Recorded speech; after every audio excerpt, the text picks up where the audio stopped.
Good morning and welcome to the Gospel from Patmos, a daily devotional with everyday insights into living from the last book of the Bible. It's May 1 and my name is Donna Marie Duncan. John the Apostle writes in Revelation chapter 6, verses 1 and 2.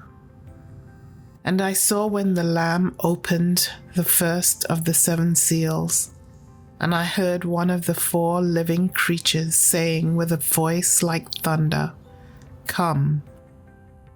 And I saw, and behold, a white horse, and the one sitting on it had a bow. A victory crown was given to him, and he went out conquering, and in order that he may conquer. Who is the rider on the white horse? The symbols seem consistently to point in the same direction. First of all, the horse is white in color. Throughout the book of Revelation, the color white always refers to the things of Christ and his people. The same is true for the victory crown, what the riders wear. While the language of conquering might seem to reflect something negative, it is primarily a spiritual term in Revelation. In fact, up until chapter 6, the Greek word for conquering always refers to Christ and his people. To the one who overcomes, I will give. The word conquer in Revelation refers to victory in spiritual matters, as in Revelation chapter 5 verse 5 and in chapter 12 verse 11. The rider on the white horse, therefore, represents the gospel of Jesus Christ, beginning with his enthronement in heaven and continuing until the very end.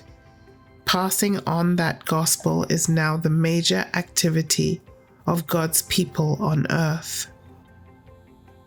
I will never forget how the gospel came to me. Serving as a pastor, I wanted to please God and to reach other people for him. Yet everything I did was to earn his favor. I had no assurance that I was right with him. One day I was walking down a forest path sharing the gospel with someone else. She looked at me with desperate eagerness. Could God ever accept me after everything I've done? Oh yes, I said with words that I truly meant. But that didn't seem to apply to me. I assured her many times that all sins can be forgiven. We prayed the sinner's prayer. Then she looked at me and said, "Do you think God is really here?" I replied, "Of course."